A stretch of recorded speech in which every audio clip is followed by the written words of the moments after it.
Yo, what's good, everybody? It's the world's most interesting podcast, and you already know we're back. It's your boy Biggie talking, back with another one. Car Conversations, Talk Them Entertainment in the building. You already know the vibes. Man, y'all know the face, y'all know the name. Talk to me nice, so don't talk to me at all. It's the Immaculate, one of the biggest. Immaculate Clee, Big Clee. Cletus Real Talk. I'm happy to be here. Shout out to my brother for having us here again. Yo, man, blessed for another episode, bro. Word. So, man, wanted to recap the weekend, bro. You want to recap the weekend? Go ahead. You can go first. Cause I feel like you had a litter weekend than I did. I mean, my weekend was lit, but I don't think anything's gonna top your weekend. So, word. So, first Friday, I seen Jay-Z Reasonable Doubts concert. Fire. How was it? Oh, it was amazing, bro. That first one was a vibe. He brought out Beyonce. He brought out Nas. You know what I'm saying? Yo, who else he brought? Alicia Keys. It was crazy, bro. It was a movie. The energy was emphatic. The city needed that vibe. It was beautiful to see all those people just outside like that. And it was really nice. Jay-Z did his thing. He shut Yankee Stadium down. Do you think this is the best summer in New York City history? I mean, New York. I'm asking you, brother. Is this the best summer in New York City I know history? this is the best summer niggas had in a while. I ain't gonna front. You said ever since summer 16? Yo, ever since summer 16, this is the new summer. This is starting to become the new summer 16. No, I'm already knowing. This is a big summer. Like, vibes is immaculate. Everyone outside. Knicks won. Mad events. Like, this is a pretty good summer. Word, bro. Like, this summer has been pretty monumental. So, cause like this has been the first summer definitely since COVID. Yeah. I mean, yeah. I think this is definitely the best summer since COVID. I'll say that too. I could agree to that. That's the best summer since COVID, bro. So this was the vibes are just emphatic right now, bro. So the city's the place to be. If you're not in the city right now, if you're not in the town, I don't know where you at right now. Yeah, I don't know any place better than New York right now, personally. I mean, you could go to Turks, you could go Grenada, but I'm talking about on a consistent daily basis. Ain't nowhere better than New York right now. Maybe even the Yams. Houston is always a vibe. LA is LA, but I'm telling you, there's no place right now better than New York. So if you're not enjoying New York, you're probably the problem. Word, bro. Yeah, but then, I also got into grad school, too. Congratulations going into grad school. Black man with a master's is a different type of bag. I try to tell niggas, you need that. Word, special education. Okay. So you want to teach? Yeah, teach. You said something to me a while ago that I thought was really crazy. You said it on a podcast. You spoke about like how HBCUs and they need like educators, and like if HBCUs go, where educators of color gonna go. So is that like one of the things that you're really passionate about, like with education? Learning the right thing, dispel information from misinformation. So that's where I'm at with it. So just being able to actually teach the community that I'm around I think is pretty dope.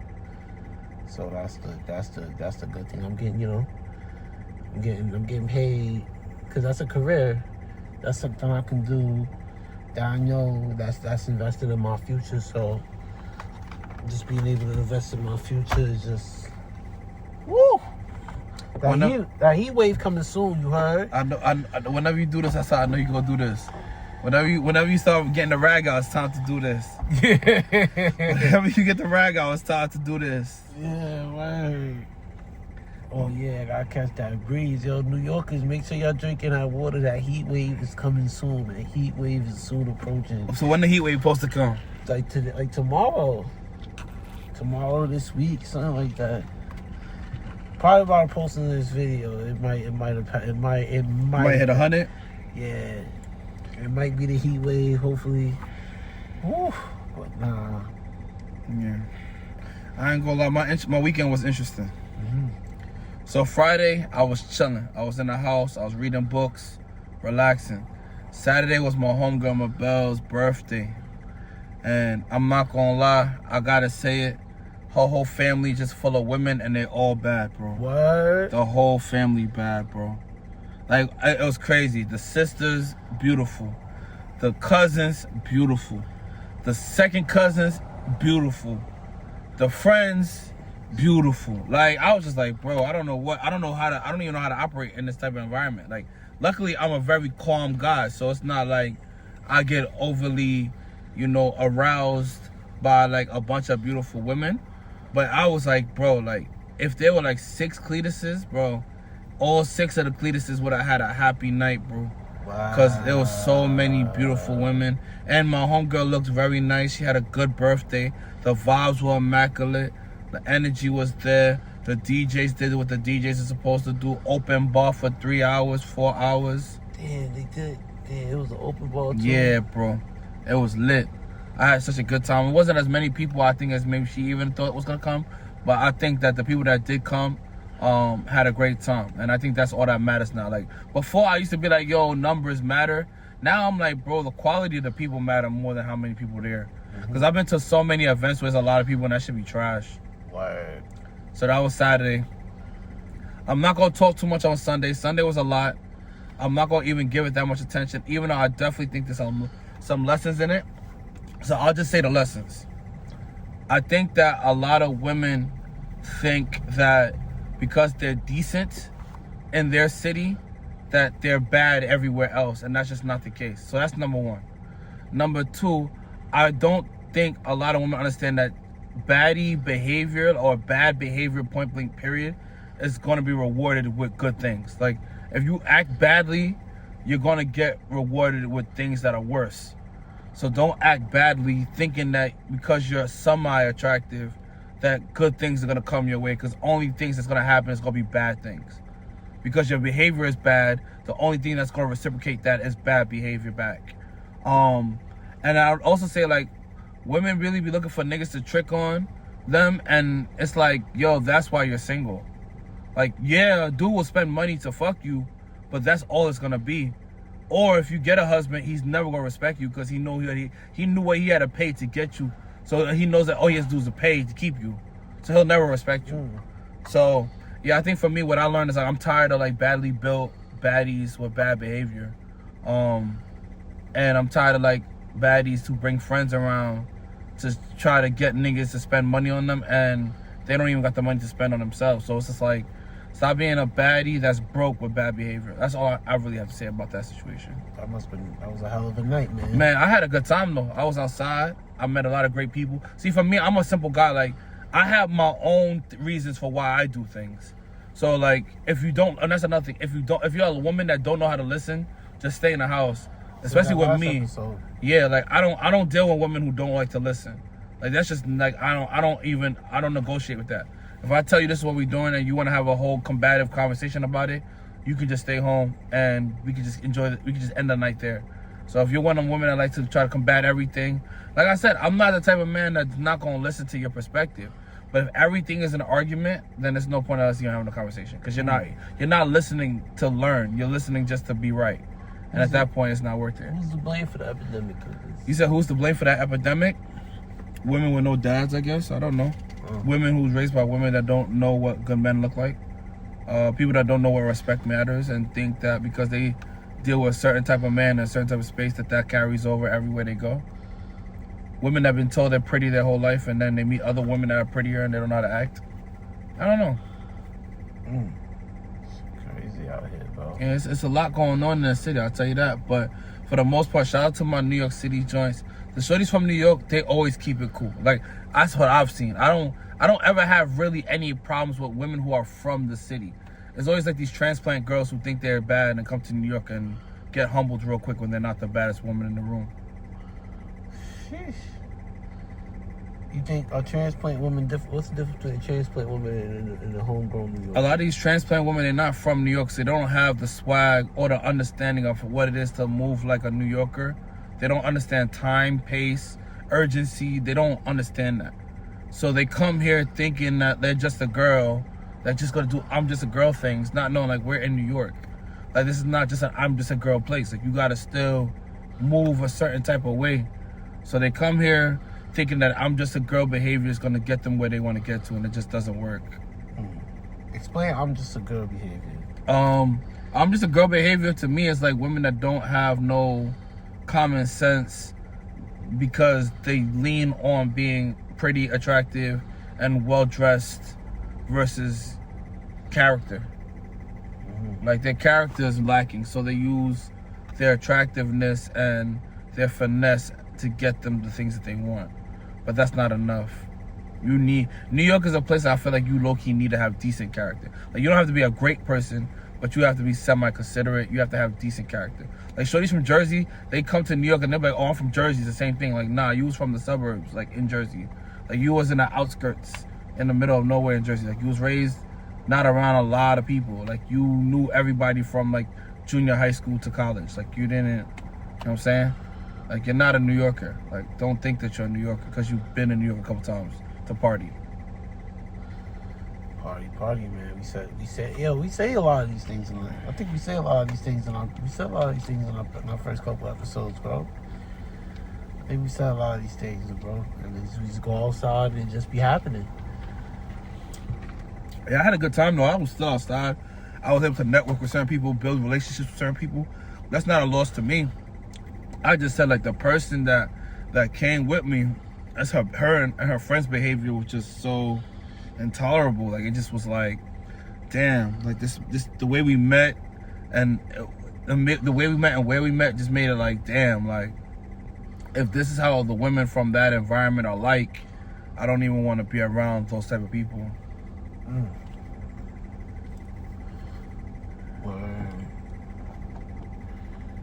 Something crazy. I said, a nasty attitude. That's a motherfucker, bro. I mean, listen, I said, like, for me, I'm the type of man, like, I don't get out of character. I just be like, I just look at, like, I'm raised, like, I think people forget I was raised by a lot of, like, strong, amazing women, like, with good character. So the minute I see any red flags, and I said, that's when I said I'm done overextending myself. Like, the minute I see a red flag, like, the first red flag, I'm nipping in the bud right then and there. I'm not going to try to be nice.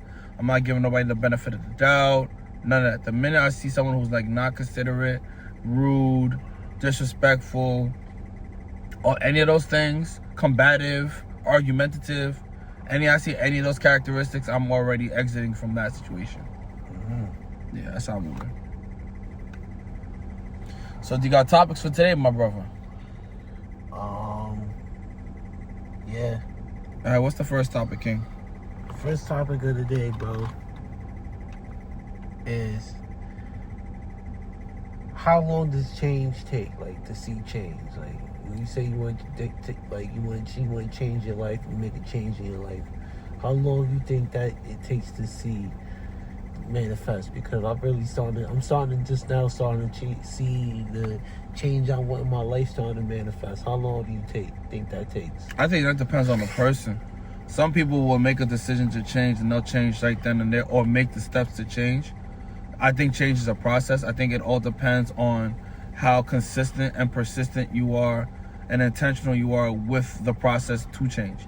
But I think change all depends on what you're trying to change and how soon you're willing to start to make that change, and if you have the mentality to focus on making those changes.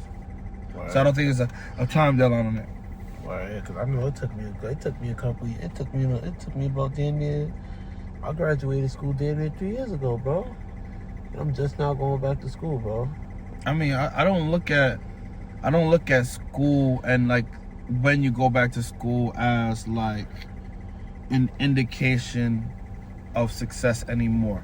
I definitely think it definitely plays a role in it, but I feel like anybody, like, if you really want it, you can do it. Like, you know what I'm saying? Like, your processes all varies. Like, what you have to go through to get to that point varies. Maybe you needed to get a job and your job is now paying for school. So because your job is now paying for school, now you can be able to have the conversation about, like, school being a priority for you.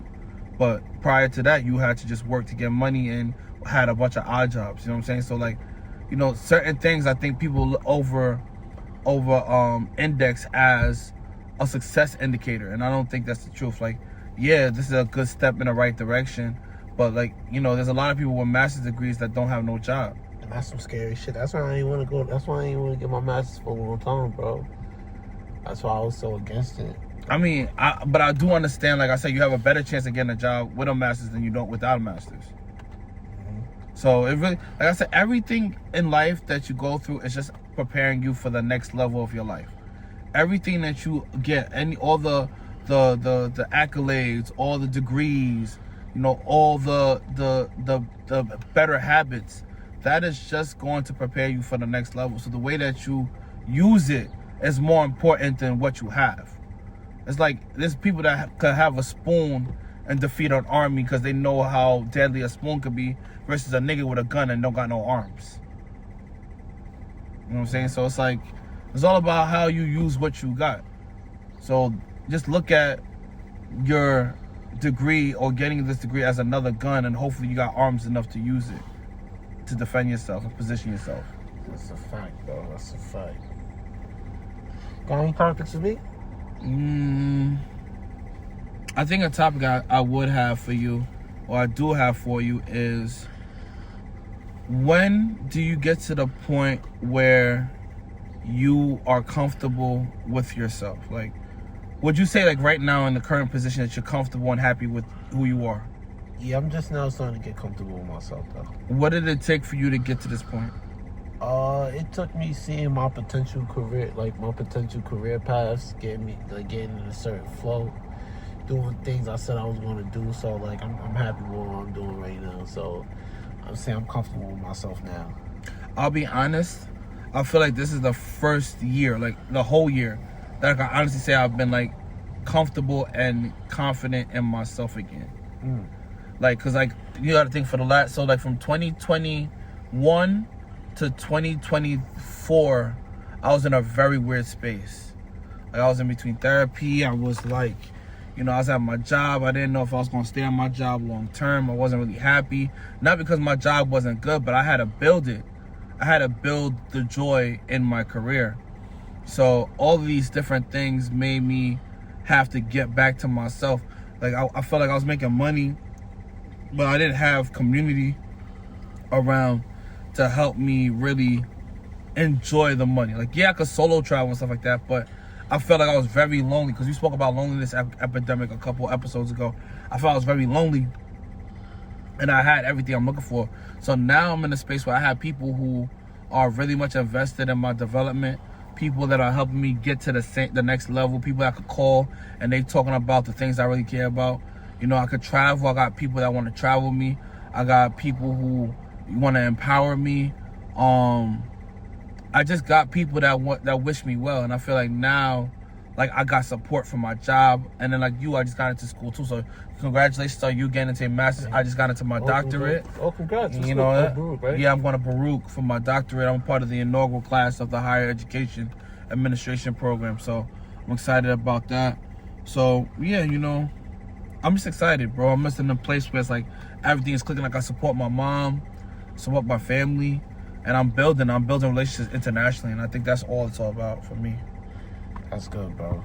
And I'm trying to get to that point where you at right now, where you support your family and stuff like that, bro. Like, I can't do that right now. Yeah, I mean, don't rush it. I'm so comfortable with myself. I'm so happy with myself. Like, it's crazy. No, I think like I said, I didn't, like, people glorify, like, being in a position to take care of family, and I do think that's honorable, but it is also sometimes very trying, because it's like you work so hard, and because you're always taking care of so many different people, sometimes you don't see how well you're doing.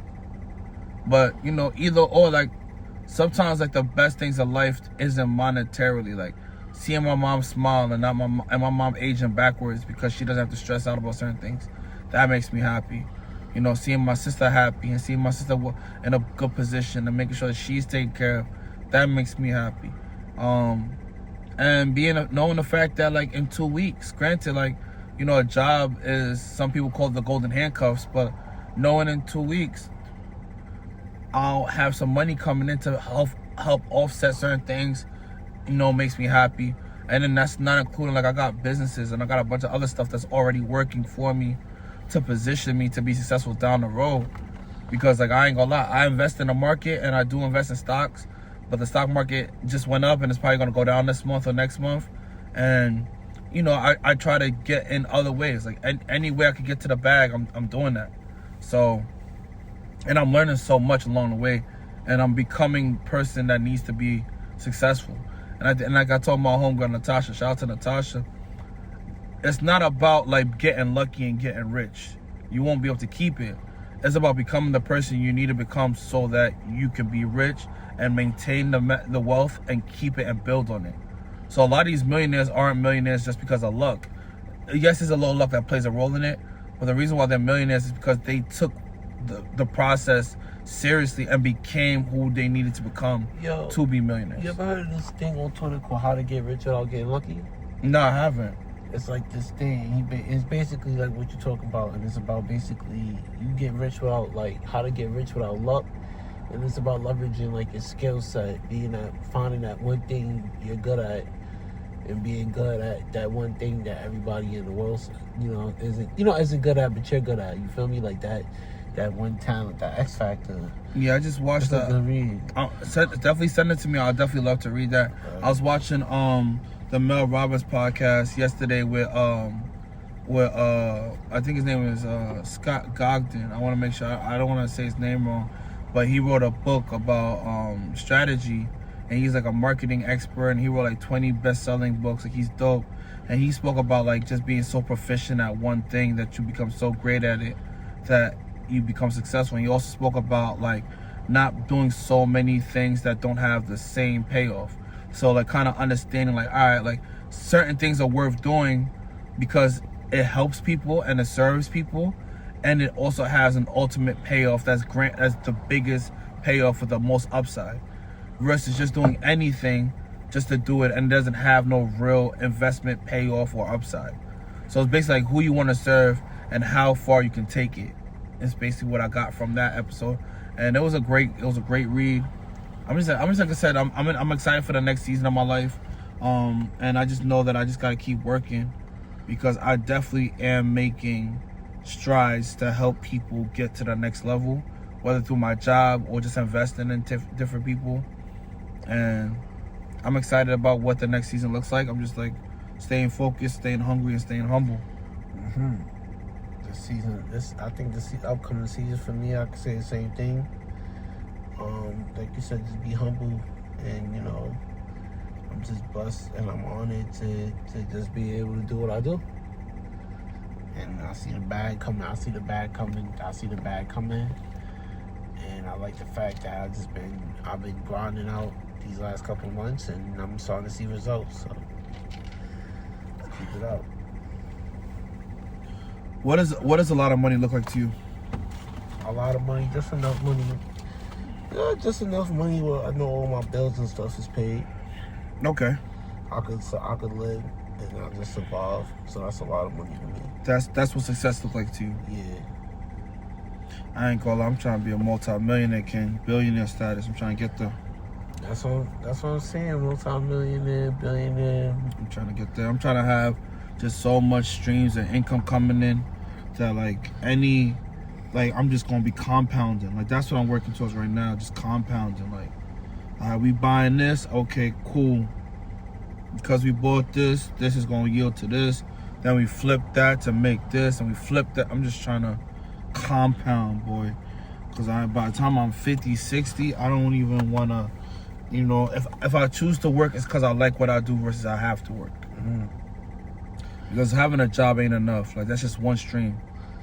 You need more streams. You gotta have more streams. You gotta have different ways of making the money come. Even if it's a little side hustle, I feel like you still got at least it's still coming in. So I don't blame you. Yeah. And you gotta think, as we get, like I said, the type of women I like, the type of kids I might have, like they gonna need to be equipped. So that's gonna come with money. Because he says it costs like $304,000 to raise a child to 18. So if you don't got $304,000, not including college, like college in the future, I don't even know what that's about to look like. And I'm not gonna be broke, so I'm gonna have to pay for everything out of pocket unless they get a scholarship. Yeah. I don't be thinking about kids and stuff like that, bro. I do. Everything about me is legacy, bro. Because this is why I say you should think that way, is because if you just think about yourself, yes, there's a benefit to that. Like, I think about myself, I get to the next level, X, Y, and Z. But like, the reason I think about like kids and my future is because like that's what I'm doing it for. Like, I'm not just doing it to be lit and travel, because I could do that now. If it was just about being lit and traveling, with the money I make from work and the things I do on the side, I could do that every month. Like I could go on a really big trip every month. Like international, not like no domestic. I'm going to Florida shit. I'm talking about Bali, Nigeria, and Ghana and South Africa all in December. I'm talking about F1 and Monaco. I'm talking about like we could really be outside. So I say all that to say like, yeah, you know, it's cool that we care about ourselves and you know we're thinking only about ourselves, but nah, like like I learned a long time ago that a wise man puts away their inheritance for his children and his children's children. So that's what I do. Right, bro. I never was thinking like that, bro. Like I be thinking that's too far ahead. Like Now you got to, because when you think like that, you realize what you got is not enough. That's why you got to think like that. You realize that the little that you got right now is good for now, but it's not enough. So, yeah, that's why we think like that. Like I said, it's not about you. Like, imagine if your parents just thought about themselves. You think your dad would work the job he worked? You think your mom would work the job she worked? You think that y'all would live where y'all live? No. It was just about them. They wouldn't have positioned you to be successful. You went to college. A lot of people don't get that opportunity. And you didn't have to take out an absorbent amount of debt. You know what I'm saying? You got an experience. You get to go to get your master's. They're going to help you with that process. You know what I'm saying? Like, that don't just happen by thinking about yourself. Wow, bro. You want to sign out? Well, we can sign it out on that, man. It's your boy Biggie talking back with another one. Yo, man, make sure y'all run up the likes, subs, and hype, man. Make sure y'all keep tapping in. You already notify us if you got us on Instagram. Make sure you like, reshare, and word. Make sure you just like, reshare, comment your opinion, and that word. Man, y'all know the face, y'all know the names. The Immaculate, one of the biggest, big vibes. You know what I'm saying? Clear's Real Talk. Shout out to my brother at Heartbreak NYC for the shirt. I hope y'all really like it. This is a vintage Heartbreak NYC shirt. Shout out to my bro at Rose Dreams, Ray, Sean, and Eson for the hat. You know what I'm saying? And, you know, if you got a brand out there that you think we should be rocking, black business, hit us up, DM us on our conversation show on Instagram. And, yeah, thank y'all for supporting, and I hope that y'all get something from these conversations. Y'all know the vibes. And make sure y'all follow Talk Ain't Cheap Network and Immaculate Scent and the Clears Group. Peace.